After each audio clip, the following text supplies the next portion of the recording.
Ex-PM Elcio Queiroz afirma em delação premiada que policial reformado Rony Lessa foi autor dos disparos que assassinaram Marielle Franco. Queiroz também diz que bombeiro Maxwell Correa monitorou a vítima e levou o carro usado no crime para um desmanche. PSD de Gilberto Kassab expulsa investigado por hostilidade ao ministro Alexandre de Moraes no aeroporto de Roma. 2 perdas na música brasileira no mesmo dia. Morrem as cantoras Leni Andrade e Doris Monteiro. Notícias do Brasil, RB Notícias, da Rede Brasil de televisão, está começando.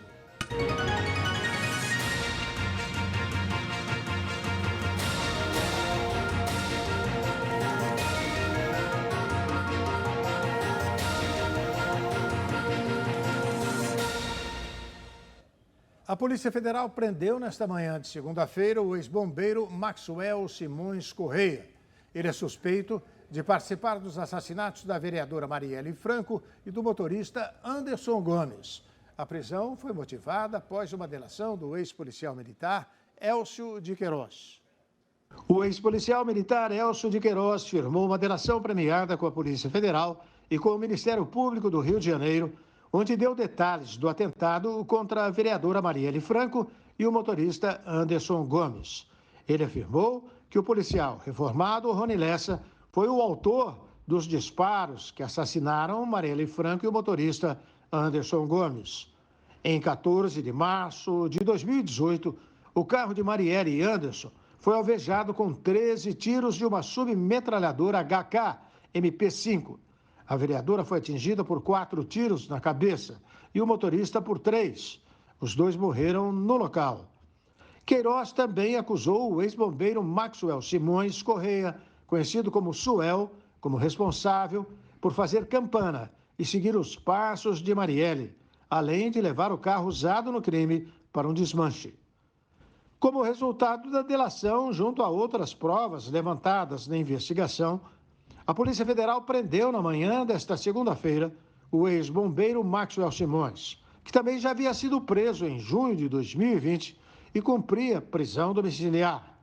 À época, ele teria ajudado a esconder armas de Rony Lessa, entre elas a que foi usada na emboscada contra a vereadora e o motorista. Ainda na manhã desta segunda-feira, o ministro da Justiça, Flávio Dino, concedeu uma coletiva de imprensa para falar sobre os avanços da investigação do assassinato da deputada Marielle Franco e do motorista Anderson Torres.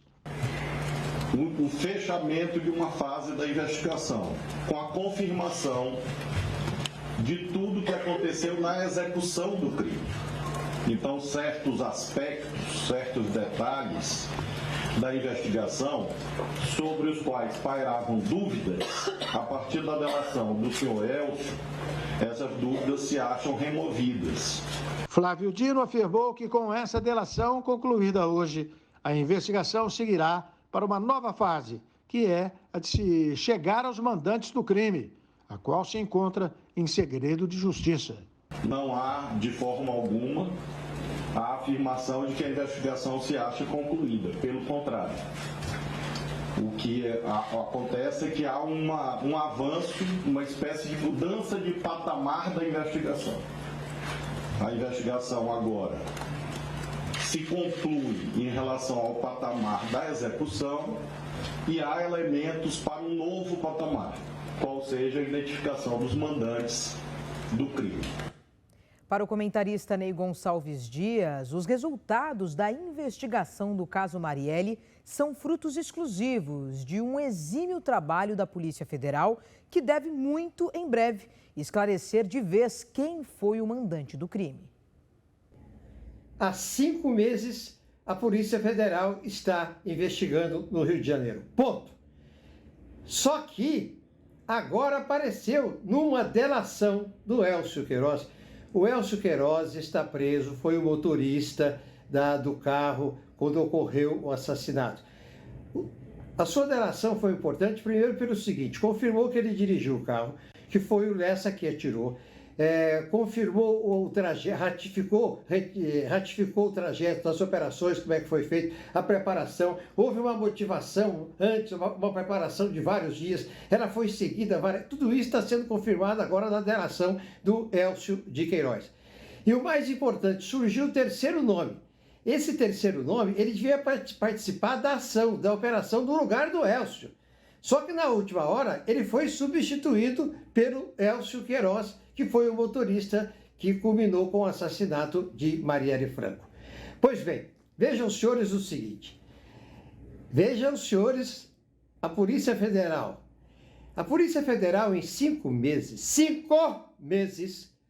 conseguiu, através de uma delação da Justiça, o que a Polícia do Rio de Janeiro e o Ministério Público do Rio de Janeiro não conseguiram em 5 anos. Em 5 anos, a Polícia do Rio de Janeiro não fez nada, nem o Ministério Público. Aí vai a Polícia Federal em 5 meses e chega a um resultado que dá encaminhamento. Agora nós temos descarte de armamento e outros detalhes que ainda não foram revelados pelas autoridades. Pois bem, aí a gente fica mais próximo agora de 2 coisas fundamentais: do mandante e da motivação. A Polícia Federal vai chegar lá. E o PSD expulsou do quadro de filiados da sigla o empresário Roberto Mantovani Filho.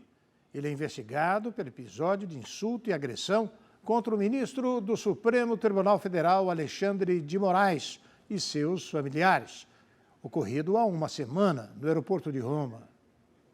A expulsão foi registrada no sistema do Tribunal Superior Eleitoral na sexta-feira.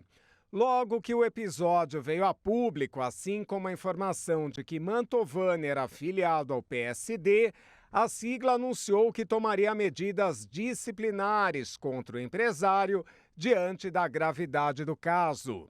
O presidente nacional do PSD, Gilberto Kassab, é quem tem a prerrogativa de decidir a expulsão de filiados em caso de infração disciplinar.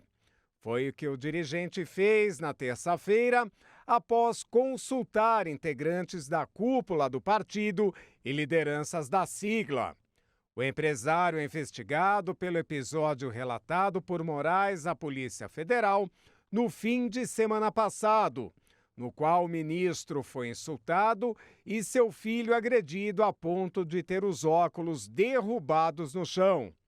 O magistrado fez fotos dos agressores, o que levou a PF a identificar e abordar no desembarque do avião no Brasil a família de Mantovani.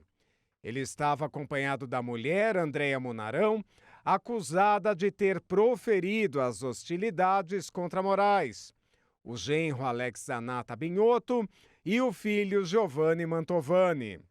Após definir a situação como entrevero, a defesa da família admitiu posteriormente a possibilidade de ter ocorrido agressão contra o filho de Moraes e alegou que, após o ocorrido, o ministro teria dito a palavra bandido para um dos acusados. Neste sábado, a defesa informou ter pedido acesso às imagens do aeroporto de Roma, já solicitadas pelas autoridades brasileiras que investigam o caso. O presidente Lula esteve neste domingo no Hospital Sírio-Libanês, em São Paulo, onde passou por um procedimento no quadril. Ele deverá ser submetido a uma cirurgia no fêmur no 2º semestre. Já no último sábado, ele participou de evento no Sindicato dos Metalúrgicos do ABC. O presidente Lula deve passar por cirurgia para tratar uma artrose no fêmur direito no 2º semestre. Segundo a assessoria de imprensa da presidência, se trata de uma cirurgia programada que deve acontecer em outubro ou dezembro. Na manhã deste domingo, o petista esteve no Hospital Sírio-Libanês, em São Paulo, onde fez apenas uma pequena infiltração pelo incômodo no quadril, de acordo com a assessoria. Ele esteve sob os cuidados de seu médico, o clínico geral e cardiologista Roberto Calil Filho. No sábado, em evento no Sindicato dos Metalúrgicos do ABC, fez um discurso para animar sua militância para o embate contra o bolsonarismo. Eu agora proibir a venda de pistola 9mm, porque esse negócio de liberar armas é para favorecer o crime organizado a comprar arma. O que nós precisamos é baratear o preço do livro, é abrir biblioteca em cada conjunto habitacional. Lula também citou o recente caso de hostilidade ao ministro do Supremo Tribunal Federal, Alexandre de Moraes, ocorrido no Aeroporto Internacional de Roma. Ela não é obrigada a gostar, mas ela não é obrigada a te xingar, não é obrigada a te ofender, como aconteceu esses dias com Alexandre de Moraes no aeroporto de Roma, que um canalha não só ofendeu ele, como bateu no filho dele. E a seguir, diretor da NASA se reúne com o presidente Lula e oferece ajuda contra desmatamentos na Amazônia. Justiça Federal arquiva pedidos de investigação contra Jair Bolsonaro. O Brasil News volta daqui a pouquinho com esses e outros destaques. Até já.